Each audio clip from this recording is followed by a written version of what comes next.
Bismillahirrahmanirrahim. Assalamualaikum warahmatullahi wabarakatuh. Alhamdulillah. Alhamdulillahi rabbil alamin. Wabihi nasta'inu ala umuri dunya waddin. Wa sallallahu ala sayyidina Muhammad khatamin nabiyyin.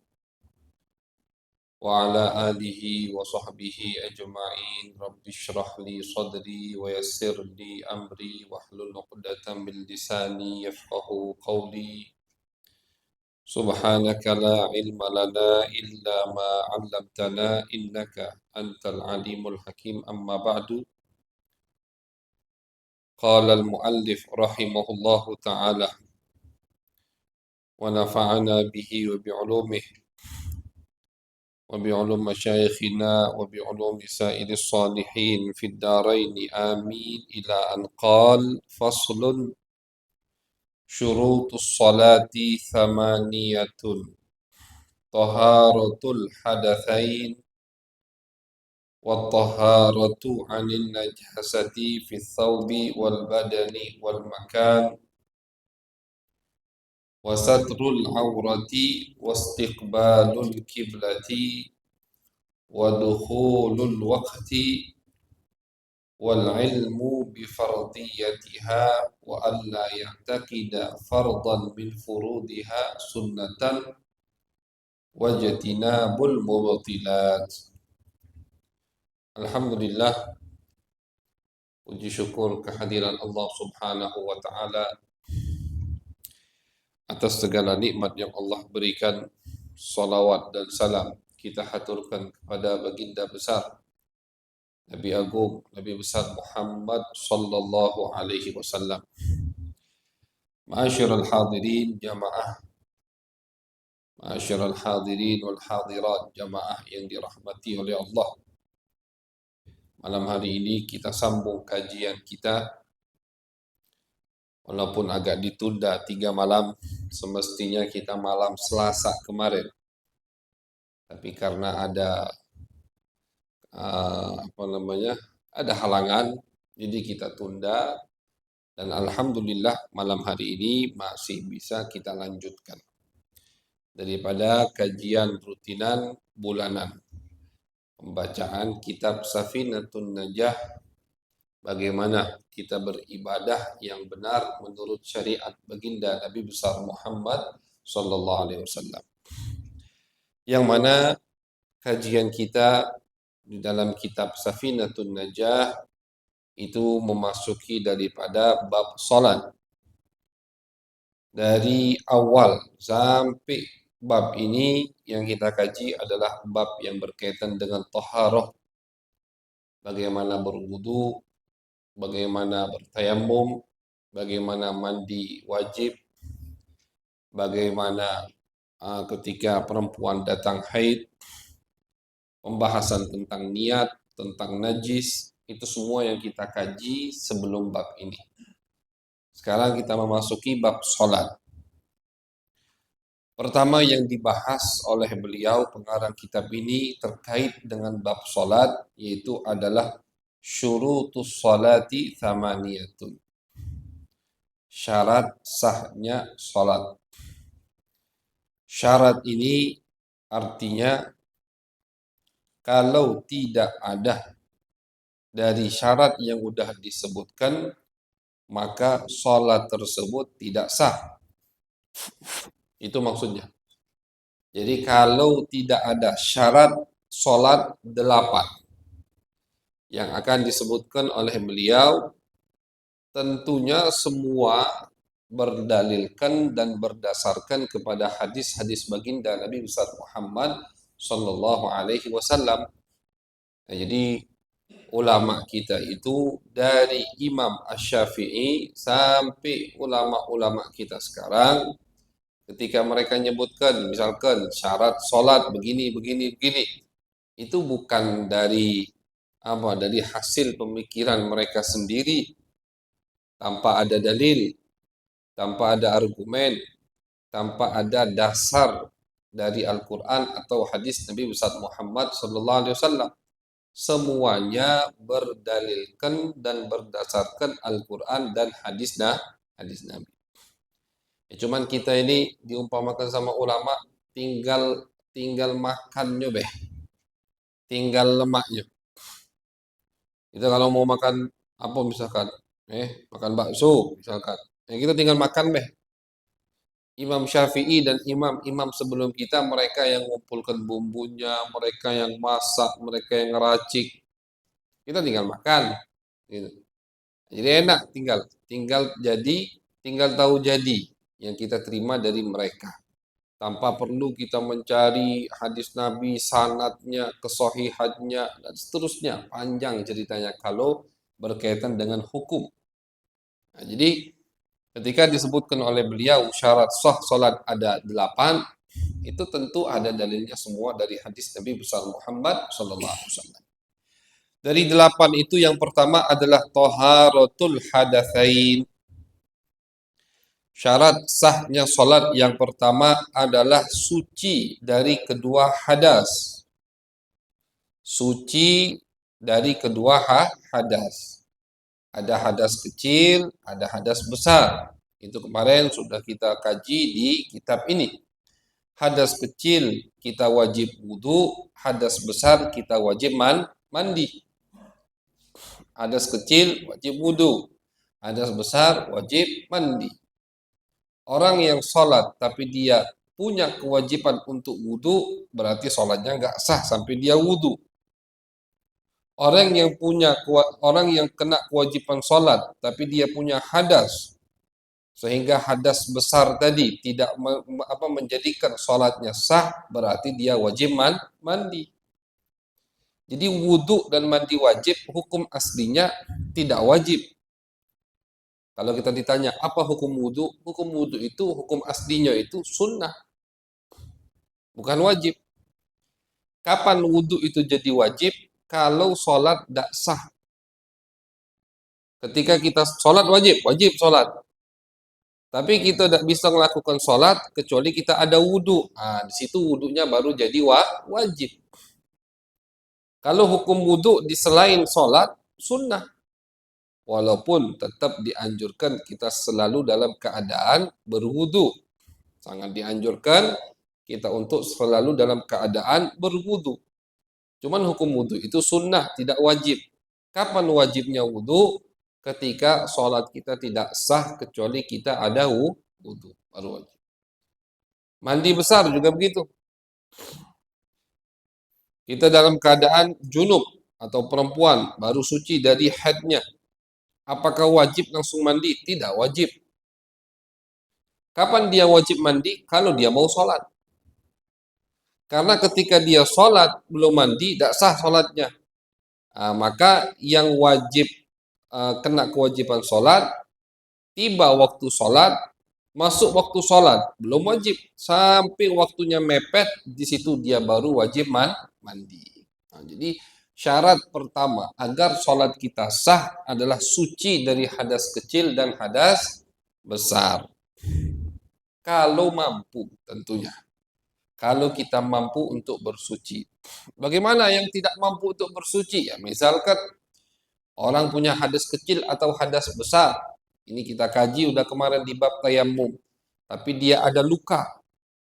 Sehingga membuatnya tidak bisa terkena air. Berarti tidak apa-apa sholat tidak pakai wudhu. Bukan artinya, oh berarti tidak wajib sholat. Tidak. Tetap sholatnya wajib. Tapi tidak masalah dia tidak punya wudhu. Kenapa tidak apa-apa dia tidak punya wudhu? Boleh sholat, sah tetap sholatnya. Karena dia tidak mampu untuk menggunakan air. Jadi syarat-syarat ini wajib bagi yang mampu. Begitu. Tapi tentunya tetap wajib dia hitung karena itu jadi qadha, utang wajib dibayar. Orang tidak bisa wudhu, tidak bisa mandi wajib, masuk waktu sholat, tetap wajib sholat, tanpa wudhu, tanpa mandi wajib, walaupun tetap wajib sholat. Sholatnya sah, tapi apakah sholatnya udah gitu selesai? Tidak. Tetap dia punya utang, yang nanti jika dia mampu untuk berwudu atau mandi wajib, wajib dia bayar sholat tersebut. Habib, kalau begitu buat apa sholat? Ujung-ujungnya jadi utang tuh lah. Tetap wajib sholat. Walaupun ujung-ujungnya tetap jadi utang, tetap wajib dia bayar. Nanti ketika dia sudah mampu untuk wudu atau mandi wajib, tetap wajib sholat. Itu namanya sholat dihormatil waktu. Sholat untuk menghormati waktu. Jadi tidak boleh masuk waktu sholat, kita bisa untuk sholat, kita tinggalkan waktu itu tanpa sholat. Itu tidak boleh. Dosa. Wajib tetap sholat walaupun tidak punya wudhu dan masih dalam keadaan hadas besar. Kemudian, kalau ada orang misalkan, dia lupa dia sholat, ternyata sholatnya tidak ada wudhu. Pas dia sholat tadi, wudhunya sudah batal. Atau pas dia sholat tadi, dia lupa belum mandi wajib. Bagaimana hukum sholatnya? Tetap diberikan pahala oleh Allah. Dapat pahala tetap. Karena dia niat untuk beramal.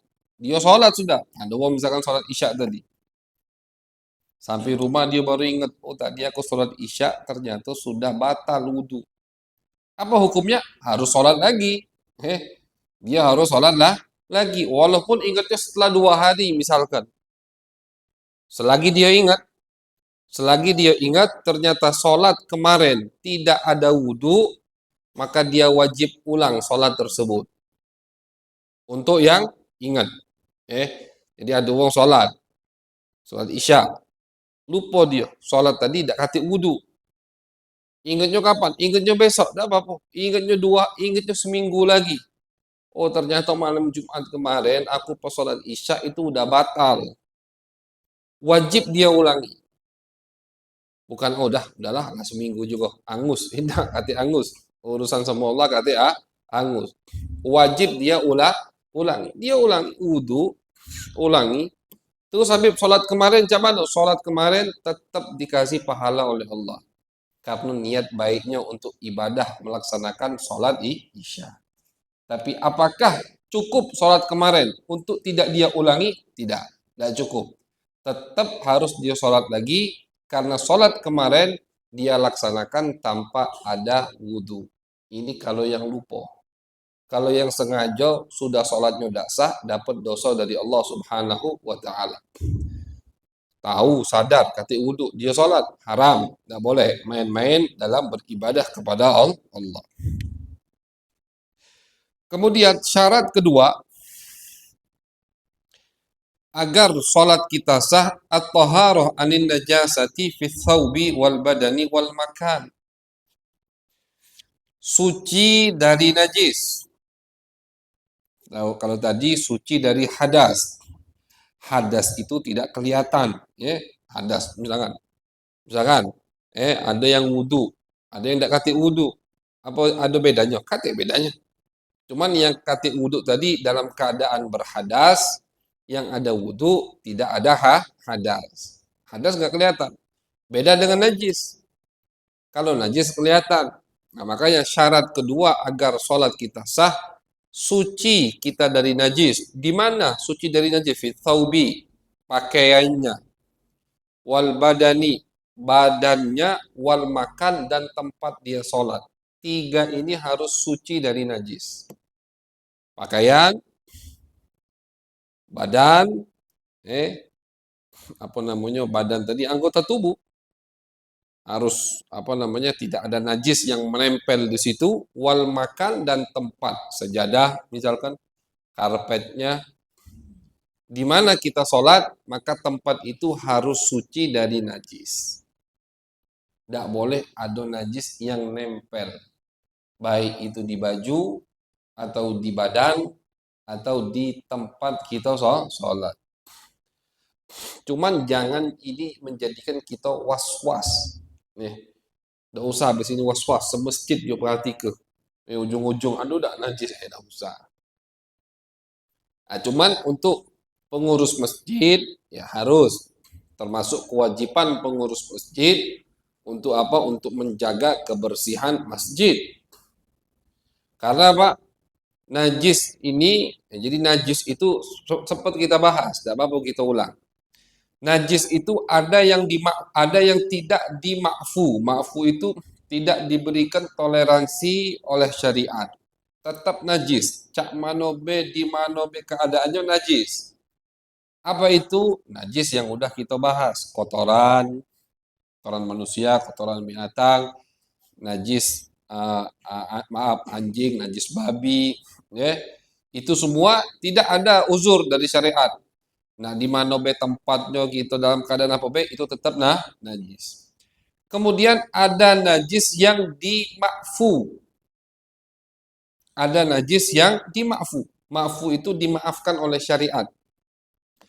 Baik najis tadi jatuh ke air atau jatuh atau nempel di pakaian kita.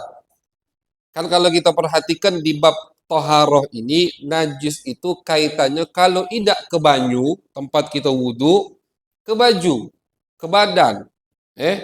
Itu baik cuman. Di bab bersuci tidak dibahas najis masalah diminum atau dimakan, karena tidak ada kaitannya di situ. Itu nanti.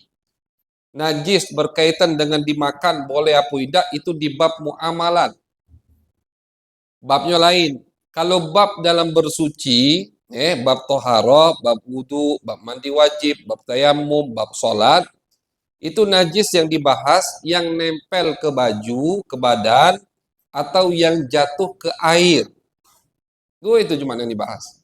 Maka yang ulama mengatakan ada najis yang tidak ditoleransi oleh syariat. Mau itu nempel ke baju badan atau masuk ke dalam air. Apa najis yang tidak ditoleransi? Kayak tadi, kotoran, apa najis yang dari babi atau dari anjing, itu nggak dimakfu sama syariat. Nempel atau diminum air kurang dari 2 kula oleh anjing atau oleh babi, langsung mutanajis. Air itu tidak boleh dipakai untuk berwudu atau mandi wajib. Baju kita, badan kita, gesekan sama anjing misalkan. Kulit anjing tadi basah, harus basah. Kalau kering ketemu kering tidak masalah. Harus satunya kering, satunya basah atau dua-duanya basah. Kita nak ke masjid. Anjing, nah kaki kita diserempet sama anjing. Anjing tadi basah, maka kaki kita mutanajis. Harus disucikan dulu. Jadi najis yang tidak dimaafkan, tidak ada keringanan dalam syariat, najis-najis yang tadi. Kemudian ada najis yang diberikan keringanan oleh syariat. Dia najis.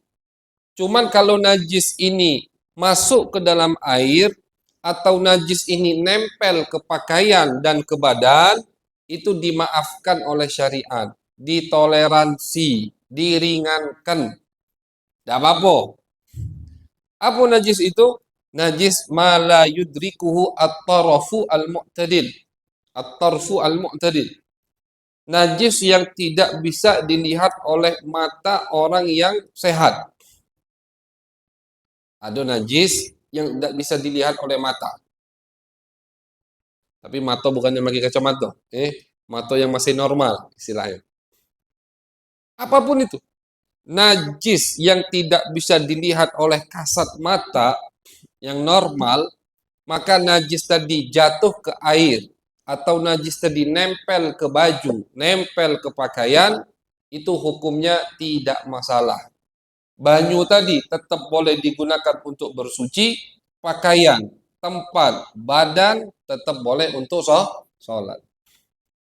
Apa itu najis? Disebutkan sebagian contohnya sama ulama, yaitu adalah pantulan.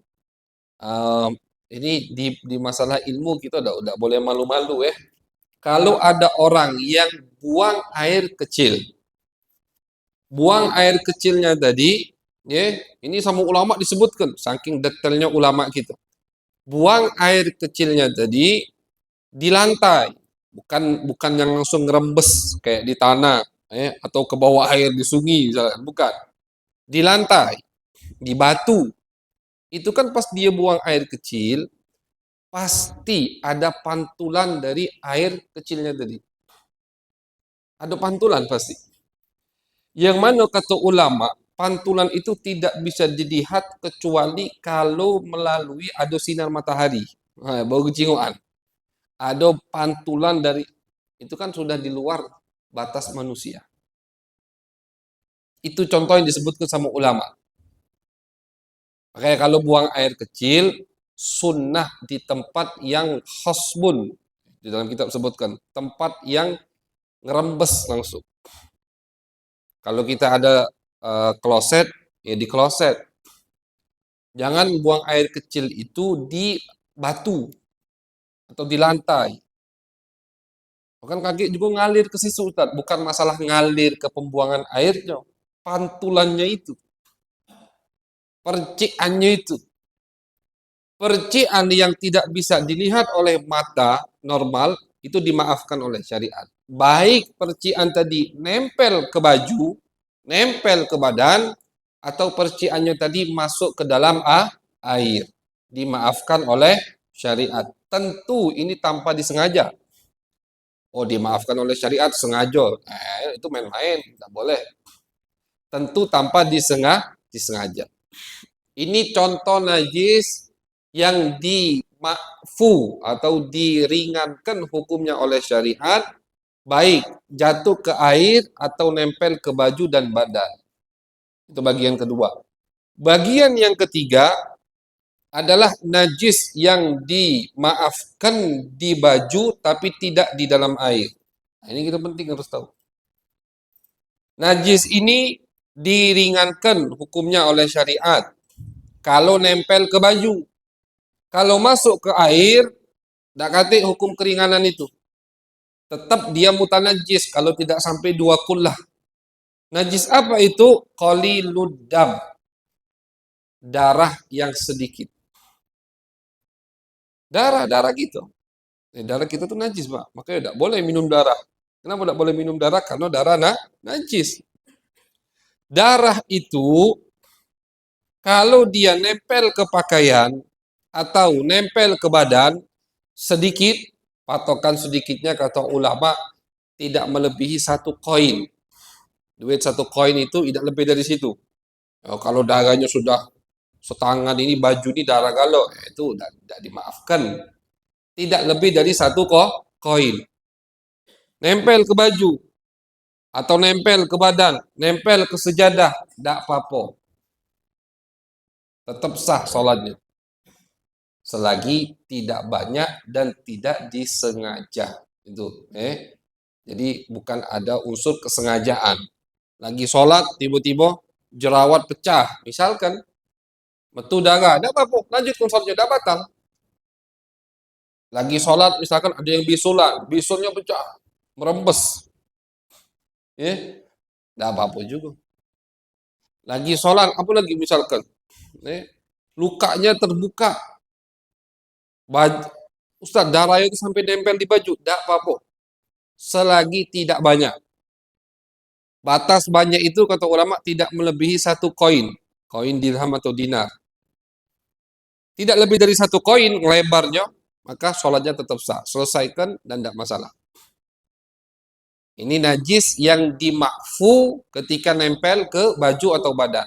Tapi najis ini kalau masuk ke dalam air, walaupun sedikit darah tadi, netes ke banyu, walaupun sedikit darahnya, dan airnya kurang dari 2 kullah, walaupun airnya tidak berubah, tetap air tadi jadi mutanajis. Tidak boleh buat wudu, tidak boleh buat mandi wajib. Bahkan tidak boleh kita pakai. Kecuali buat nyiram tanaman. Nah, itu. Sedikit. Makanya hati-hati. Ada yang bisulan, ada yang luka. Jangan sampai darahnya masuk ke bak. Atau masuk ke ember. Darah sedikit ini dimakfu kalau nempel ke pakaian atau nempel di badan atau nempel di tempat sholat, tapi tidak dimakfu. Kita ngerti istilah makfu kan? Makfu itu diringankan hukumnya. Tidak ada toleransi dari syariat kalau masuk ke dalam air. Masuk ke dalam air, dilihat. airnya lebih dari 2 kula atau tidak sampai 2 kula? Tidak sampai 2 kula berarti air itu langsung jadi mutanajis. Walaupun tidak berubah sama sekali. Ustadz, setetes cuman yang masuk dari darah ini ke ember tadi. Ember tadi tidak sampai 2 kula. 2 kula itu kalau pernah kita hitung 1 meter persegi. Kalau 1 meter persegi itu 2 kula. Tidak sampai 2 kula ember tadi, maka air itu jadi mutanajis. Cak mana caranya? Pasti harus dibuang. Kita udah pernah bahas itu, tidak apa kita ulang-ulang. Tidak mesti harus dibuang. Kalau ada bak yang penuh lebih dari 2 kula, tuang ke banyu itu ke bak, biar airnya jadi suci kembali. Kalau air tadi tidak ada perubahan. Tapi kalau misalkan yang masuk darahnya banyak, maka air tadi walaupun lebih dari 2 kula, sehingga berubah warna air itu, bak misalkan, baknya besar, tapi yang masuk banyu darah tadi seember, banyak juga yang masuk. Misalkan, walaupun lebih dari 2 kula, tapi airnya berubah baunya, atau warnanya, atau rasanya, cukup 1 dari 3 ini, maka air yang banyak tadi hukumnya juga mutanajis. Jadi najis yang ketiga ini, kalau nempel di baju, di badan, di tempat sholat, dimaafkan oleh syariat, tapi kalau masuk ke dalam air, tidak dimaafkan, tidak ada keringanan dari syariat, itu adalah darah yang sedikit. Kemudian yang keempat, yang terakhir, najis yang kebalikan. Dia di air, kalau nyemplung ke air dimaafkan, tapi kalau nempel ke baju, nempel ke badan, nempel di tempat sholat, tidak dimaafkan, tidak dimakfu. Balikan. Kalau darah tadi kan masuk ke banyu, tidak dimakfu. Nempel di badan, baju dimakfu. Ini yang keempat kebalikan. Dia masuk ke banyu, ada keringanan dari syariat, tapi nempel di baju, nempel di badan, nempel di tempat kita sholat, itu hukumnya tidak ada keringanan dari syariat. Najis apa itu? Itu adalah najis al-maitah allati la damalaha sa'il. Bangkai binatang yang tidak ada darah mengalir. Seperti tawon ini, nah, depan ini. Ada tawon belum depan ini. Tawon ini kan kalau kita preteli, maksudnya kalau kita tetak dulu, katik darah ngalir kan? Cicak misalkan. Bukan kayak kambing kalau disembelih, itu ayam disembelih, burung disembelih. Bangkai dari serangga seperti ini, itu kalau masuk ke dalam air, air tadi tidak sampai 2 kula, tidak sampai 2 kula, jadi tidak usah kita bahas yang lebih dari 2 kula, tidak sampai 2 kula, sedikit airnya, bangkai tadi masuk ke situ tanpa disengaja, maka hukum air tersebut tetap tohir mutohir, boleh dibuat bersuci. Laron, apalagi nyamuk, lalat, bangkai-bangkainya itu masuk ke banyu. Selagi tidak banyaknya, kalau misalkan banyaknya sampai ngerubah bau air, ya lanjut. Ini kan sedikit yang kita bahas. Tapi bangkai dari serangga seperti ini, kalau ada di kantong kita bawa sholat, tidak sah sholat kita. Lalat, lalat tadi udah jadi bangkai, nempel di baju, atau di kantong, atau di celana, tidak sah sholat kita. Walaupun cuma sikok lalat. Sikok nyamuk, walaupun sikok nyamuk, tidak sah. Nah, ini najis yang tidak ada keringanan ketika nempel di baju atau tempat sholat kita, tapi kalau dia masuk ke dalam air, ada keringanan dalam syariat. Makanya hati-hati. Pas sholat, kita harus pakai baju yang bersih. Kayak Allah katakan dalam Al-Quran, khudhu zinatakum inda kulli masajid. Kalau nak sholat itu Pak, usahakan baju kita bersih, rapi, wangi. Usahakan.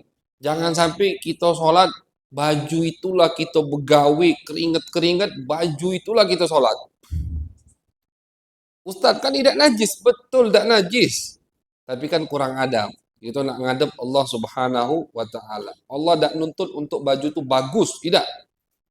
Allah tidak nuntut, Nabi tidak nuntut untuk baju itu baru terus, tidak. Tapi yang diperintahkan sama Nabi untuk menghadap Allah, pakaian kita harus rapi dan bersih. Rapi dan bersih. Itu, harus itu. Kenapa tadi? Baju lamo dia gantung. Tahu-tahu langsung dia pakai beda, tahunya ada bangki cicek misalkan. Tidak sah sholatnya. Ada bangki tawon, tidak sah. Ada bangki lalat, tidak sah. Bangki serangga, binatang yang tidak ada darah mengalir ketika dibunuh, itu berarti serangga dan sejenisnya, kalau masuk ke dalam air, tidak membuat air itu mutanajis, tapi kalau nempel di baju, nempel di badan, ada di sejadah kita, maka sholat kita tidak sah. Nah, makanya sebelum sholat, baju digantung lama, kebuti dulu. Sejadah, habis dilipat, di apa namanya dikebut dulu. Biar apa? Biar katik nyamuk yang nempel. Sudah, cek itu be. Kita tidak diperintahkan sama syariat untuk jinguk ini yang ujung-ujungnya ada was-was mulu. Tidak diperintahkan, cuman untuk hati-hati. Diperintahkan untuk hati-hati, tidak diperintahkan untuk sampai was-was. Was-was itu berlebihan. Itu tidak diperintahkan oleh syariat. Jadi syarat sahnya sholat yang kedua yaitu adalah at-taharatu anin najasati fi thawbi wal badani wal makan. Harus tempat pakaian badan kita suci, bersih dari najis agar sholat kita sah. Kemudian syarat sah sholat yang ketiga adalah satrul aurah. Satrul aurah. Harus kita menutup aurat. Harus nutup aurat. Tentu aurat ini beda laki-laki dan wanita. Kalau aurat wanita itu ketika dalam sholat ya yang boleh dibuka atau yang tidak harus ditutup telapak tangan ya. Berarti kalau pakai mengkena itu atau telekung bahasa Palembang ya, itu hati-hati perempuan. Kalau pas i'tidal tidak boleh tangannya sampai begini. Ini aurat perempuan. Jadi kalau perempuan pas sholat i'tidal, sami Allahu liman hamidah, tangannya kalau dia lurus tutup. Tapi pas dia i'tidal, sami Allahu liman hamidah, terbuka, batal sholatnya. Nah, makanya kalau milih telekung atau mukena untuk sholat itu cari yang biasanya ada ikatannya di sini. Jadi pas tangan ini naik sami Allahu liman hamidah atau pas takbir ini tidak terbuka, ini aurat. Yang boleh terbuka itu cuma telapak tangan. Sampai mana telapak tangan? Ini nih, sampai tulang ini. Selebih dari ini aurat. Kebuka batal sholat. Kalau kebuka, batal sholat. Ya. Makanya hati-hati di masalah ini. Ini banyak yang lalai di sini. Jadi tidak boleh kebuka. Begitu juga sini. Karena cuma telapak tangan yang boleh terbuka. Kemudian wanita, muka.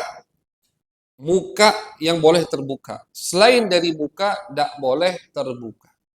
Mana batas muka itu, ibu-ibu, adik-adik perempuan, batas muka itu kalau dari atas ke bawah, dari tempat tumbuhnya rambut, rambut itu aurat. Jadi kita punya istri, punya ibu, punya saudari, di rumah punya putri, hati-hati.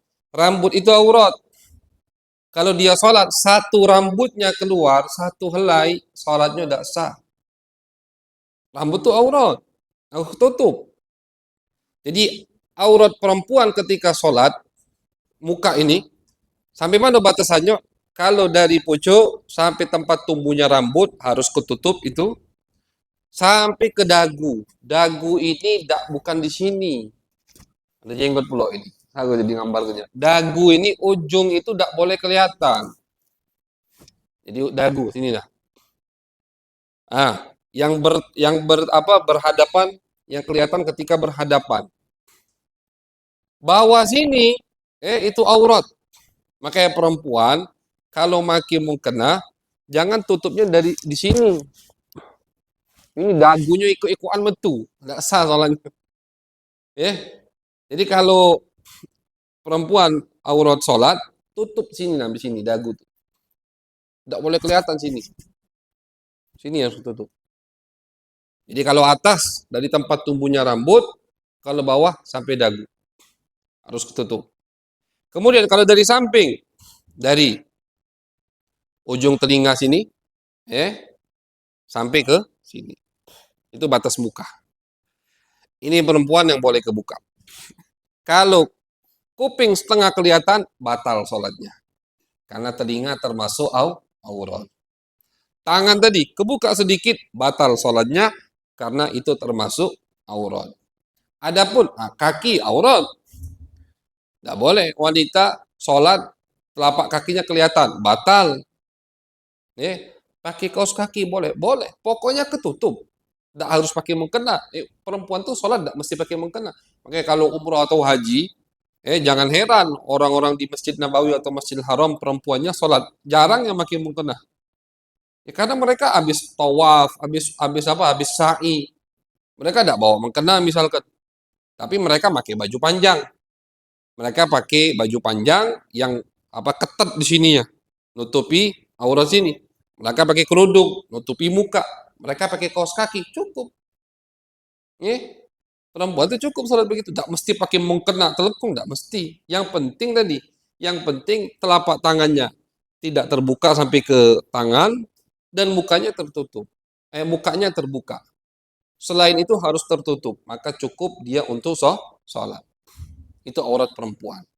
Kalau laki-laki auratnya baina surrah war rukbah. Laki-laki aurat sholat dari pusat harus ketutup, pusar ini harus ketutup, sampai lutut juga harus ketutup. Oh berarti boleh Ustaz, sholat tidak pakai baju? Boleh, kalau boleh ya boleh, tapi kurang aja dah. kurang aja. Ngadep bapak, tidak berani tidak pakai baju. Ada anak, udah dewasa, bukan masih budak, udah dewasa, udah besar lah bujang. Mana yang ngadep bapak tidak pakai baju? Itu kan kurang ada. Atau ngadepin tamu, kalau tamu datang belari nyari baju, sholat mana tidak pakai baju, nah tidak beradab. Cuman boleh, boleh. Jadi kalau misalkan laki-laki sholat pakai kemeja kancing kebuka sampai setengah perut, tidak batal sholat. Selagi pusat dan sekitar. Kadang uang itu, ini kalau lanang di sini yang galak banyak lupa. Bagian belakang, hati-hati. Maki celana lepis, ketetnya. Pas dia sholat, terbuka. Batal, Pak. Jadi bukan pusat bagian depan, sampai ke belakang ini. Bukan cuma bagian depan, dijago, jangan kebuka. Tapi belakang sampai belahan tuh kejingoan. Ya batal. Tidak boleh. Pusat dijago sama dia. Yang belakang talainya. Yang di belakangnya lagi yang kesian sholat. Nyingok pemandangan tidak lemak. Kan itu. Tidak boleh. Jadi yang harus ketutup pusat dan sekitarnya, muter. Dari takbir sampai salam. Artinya kalau dia posisi sujud, yang bagian belakang itu kebuka dari belakang, dari ke bawah pusat, kebuka, berarti bagian bawah, batal sholatnya. Tidak boleh. Makanya kalau pakai celana sholat, celana yang benar. Itu. Jangan celana buat bergaya istilahnya. Celana yang benar. Sekiranya kalau pas sujud tidak terbuka. Tidak terbuka. Walaupun pas tegak tertutup, tapi sujud terbuka, batal di sujud. Tidak boleh. Jadi menutup aurat ini dari takbir sampai salam. Itu namanya syarat. Jadi syarat sah sholat ini namanya syarat, itu dari takbir sampai salam harus ada terus. Ada orang misalkan, lagi sholat, Allahu Akbar. 2 rakaat pertama sah. Rakaat ketiga ada najis nempel di bajunya, tidak dibuang cepat-cepat, batal sholatnya. Karena tidak pakai syarat sah sholat. Jadi namanya syarat ini dari takbir atau sebelum takbir sampai salam. Agus tidak kata kalau yang tadi. Menutup aurat juga begitu, dari takbir sampai salam. Nah, jadi laki-laki auratnya Pusat harus ketutup, lutut juga harus ketutup. Lutut ini aurat. Makanya jangan biasakan pakai celana di atas lutut. Yang pakai galak celana di atas lutut, di atas lutut ini dengkul, maksudnya dengkul kan, itu dosa terus. Ini yang lanang, nggak usah bahas yang betino jelas pasti dosanya itu. Ini bahas yang lanang. Yang lanang pakai celana di pucuk dengkul itu berarti buka aurat terus. Karena aurat sholat ini sama dengan aurat untuk kita ketemu dengan orang lain. Jadi lutut harus ketutup, pusat harus ketutup. Itulah aurat kita. Baik di dalam sholat atau di luar sholat. Wanita juga begitu. Pendapat yang muktamad mengatakan aurat wanita itu yang boleh kelihatan oleh laki-laki ajnabi, telapak tangan dan muka. Jadi aurat di sholat itulah aurat di luar sholat. Persis, sama, katik beda. Kita juga begitu. Aurat kita dari pusat ke lutut. Main bola misalkan dari sananya, dari sekolahnya dapat celana pendek, yuk cari yang panjang atau cari tambahan yang panjang sampai lutut tadi ketutup. Karena lutut termasuk daripada aurat. Dalam sholat terbuka aurat, batal sholat kita. Dan aurat ini kata ulama yang harus ketutup yaitu dari bagian depan, belakang, kanan, kiri, atas. Ini yang harus ketutup. Bagian depan. Umpama ada orang sholat pakai baju gamisnya ini misalkan, tapi yang ininya gobor misalkan, yang ininya besar. Dalamnya tidak pakai apa-apa lagi misalkan dia. Cuman pakai satu helai gamis ini aja. Ininya gobor. Pas dia ruku, ini kebuka. Maka kelihatan auratnya, batal sholat. Paham ya? Ada orang sholat, pakai gamis ini, tapi dalamnya tidak kasih apa-apa lagi udah. Kosongan dalamnya. Cuman pakai gamis ini. Dan kerannya ini gobor, besar. Longgar. Pas dia sujud, pas dia ruku, ini kan otomatis kebuka. Orang yang di depannya bisa ngelihat auratnya, maka sholat itu batal. Itu sama aja buka aurat. Katik yang nyingok Ustaz, walaupun katik yang nyingok, aurat sholat ini bukan harus ada yang nyingok Pak. Walaupun kita sholat di kamar sendirian, lampunya kita mati bukalah aurat, batal sholat kita. Itu aurat dalam sholat. Jadi aurat dalam sholat ini bukan harus ada yang melihat. Walaupun kita sholat di kamar, dewean, lampunya kita mati jadi kita dewe beda nyingok aurat kita, tetap batal sholatnya. Nah, jadi umpamanya jadi begitu. Jadi ada orang sholat, harus ketutup aurat dari depan. Bagaimana aurat terbuka di depan? Ya salah satunya tadi. Pakai gamis yang gobor, ini yang longgar, pas dia ruku, kelihatan dari depan, batal sholatnya.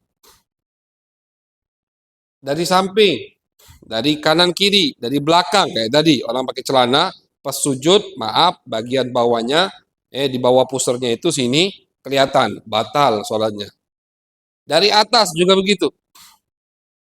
Bajunya tadi longgar, sehingga dari atas bisa melihat auratnya, kosongan dalamnya, batal sholatnya. Kecuali dari bawah.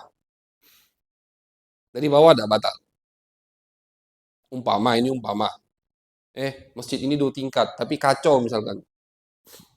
Misalkan, 2 tingkat, tapi lantainya kacau. Yang bawah bisa nyinggung yang di pucuk, misalkan. Ada wong pakai sarung, tidak pakai apa-apa lagi dalamnya. Kucingoan kalau itu. Tidak apa-apa. Ya malu, tapi tidak batal. Tidak batal.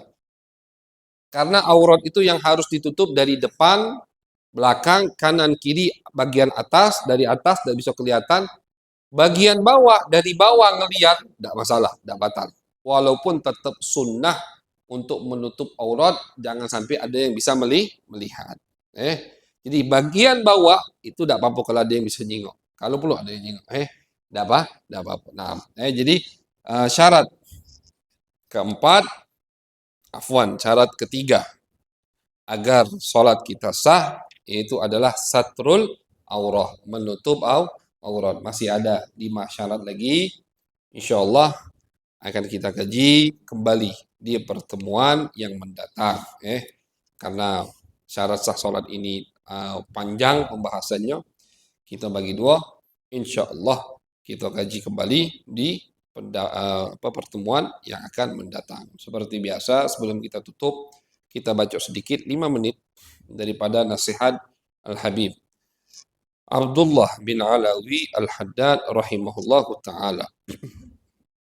Qala al-Imam Al-Habib Abdullah bin Alawi Al-Haddad rahimahullahu ta'ala wa nafa'ana bihi wa bi'ulumihi wa bi'ulum masyayikhina wa bi'ulum sa'idis salihin fid daraini amin ila an qala la yakmulu halud da'i ila rabbil alamin hatta yasira qawluhu wa fi'luhu hujjatan ala jami'il mu'minin. Al-Habib Abdullah Haddad di sini akan menyebutkan sifat orang yang boleh atau bisa kita jadikan panutan, kita jadikan qudwah, kita jadikan uswah, suri tauladan. Tentunya setelah Nabi Muhammad SAW. Yang pertama harus kita jadikan suri tauladan adalah Nabi Muhammad Sallallahu Alaihi Wasallam. Kemudian para sahabat Nabi, itu kan ajaran dari Nabi. Kemudian para ulama, para amili, para guru. Nah, siapa? Apakah cukup orang alim, pinter ngomong, pinter ilmunya, cukup untuk kita jadikan panutan? Tidak cukup. Cukup untuk kita jadikan suri tauladan kita, pedoman hidup kita? Enggak cukup. Karena kalau cuman alasan dia pintar kita jadikan panutan kita, bisa-bisa tersesat gitu. Iblis itu tidak bodoh, Pak.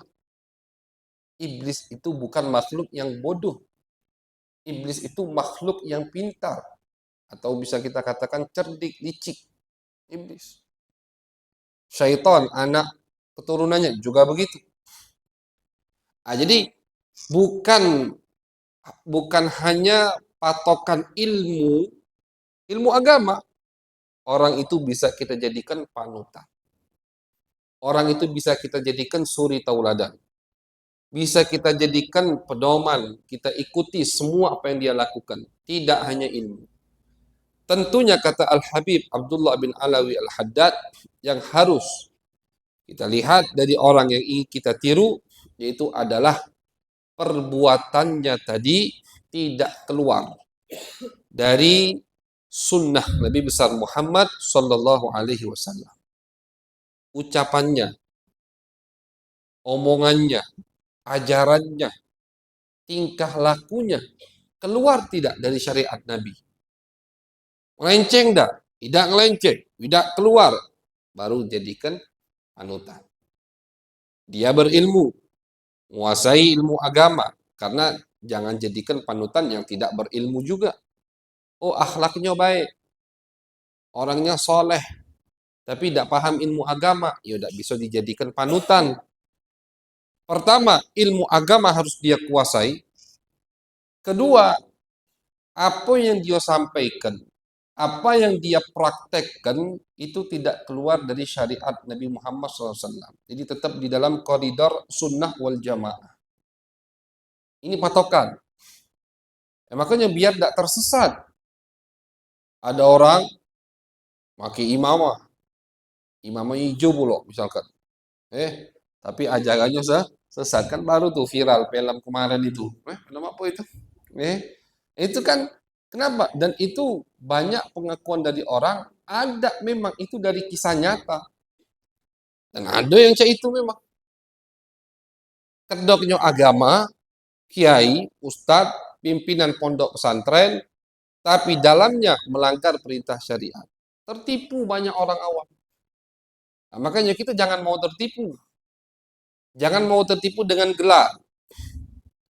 Nah, jangan tertipu dengan gelar. Mau dia Habib, mau dia kiai, mau dia ustadz, profesor, doktor, semeta gelarnya misalkan. Tertulis, Fulan, LC, MPD, apa macam-macam itu. Semeta gelarnya. Jangan kita tertipu dengan gelar. Jangan kita tertipu dengan penampilan. maki umama, maki gamis dipaki kalau. Tasbih digantung ke besar. Apalagi tongkat lah iyo. Jangan tertipu, Pak. Lihat dua itu. Orang ini paham agama atau tidak? Paham agama. Alhamdulillah, satu. Kedua, lihat. Yang dia sampaikan, yang dia ajarkan, yang dia lakukan, praktek kesehariannya, keluar tidak dari syariat Nabi Muhammad? Kan jelas. Ya kayak kemarin itu. Ada apa? Ada nikah batin, kan begitu. Ada tidak di syariat Nabi nikah? Tak ada. Allah dalam Al-Quran mengatakan laki-laki batasnya hanya 4 wanita. Lebih dari 4 itu kata ulama hukumnya zina. Itu jelas itu. Beda untuk Nabi. Kalau Nabi bebas berubah. Di surat uh, Al-Ahzab, di surat Al-Ahzab Allah sebutkan ada perempuan menghibahkan dirinya ke Nabi, boleh. Di zaman Nabi nih, ada perempuan, orang tua kandungnya masih ada, bapak kandungnya ada. Dia udah izin lagi sama bapak kandungnya. Datang ke Nabi, ya Rasulullah, aku hibahkan diriku untukmu. Nabi terima, boleh. Di Al-Quran ini, carilah di surah Al-Ahzab. Ayatnya agak panjang. Tapi kata Allah, setelah Allah membolehkan ini untuk Nabi, kata Allah, khalisatan laka min dunil mu'minin. Ini khusus untukmu, wahai Muhammad. Khusus untukmu, bukan untuk orang yang lain. Bukan untuk orang mukmin lain, tak boleh. Khusus untukmu. Ini kan sesuatu yang sudah sangat jelas dalam syariat. Ketika laki-laki mau halal dengan satu wanita, harus melalui proses ijab qabul. Ijab qabul ini syarat nikah harus pakai wali. Bapak kandung, atau kakek, bapaknya bapak, atau saudara kandung, atau paman kandung. Harus ada saksi. Ini proses hukum nikah dalam Islam. Bahkan Nabi, walaupun Allah bolehkan perempuan menghibahkan dirinya langsung kepada Nabi, Nabi terima tanpa perlu musyawarah kepada orang tua kandung si perempuan tadi, tidak pernah terjadi kepada Nabi. Tidak pernah. Ada terjadi perempuan menghibahkan, tapi Nabi tidak Nabi terima. Perempuan semua cinta sama Nabi, pengen jadi istri Nabi. Ada yang datang menghibahkan dirinya, Nabi tidak terima. Tetap semua proses nikah Nabi itu pakai ijab qabul. Kecuali sama istri Nabi satu yang bernama Zainab, yang menikahkannya langsung Allah dengan ayat Al-Quran. Itu Nabi tidak pakai ijab qabul lagi, karena sudah Allah yang nikahkan. Selain Nabi, itu tidak boleh. Makanya, hal-hal seperti ini, itu sangat jelas dalam ilmu syariat.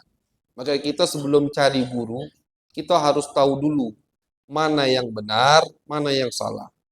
Al-Imam Ali bin Abi Thalib karramallahu wajhah, menantu Nabi Muhammad SAW, itu beliau mengatakan, kata beliau, kalau kalian pengen tahu kebenaran, maka cari kebenaran itu.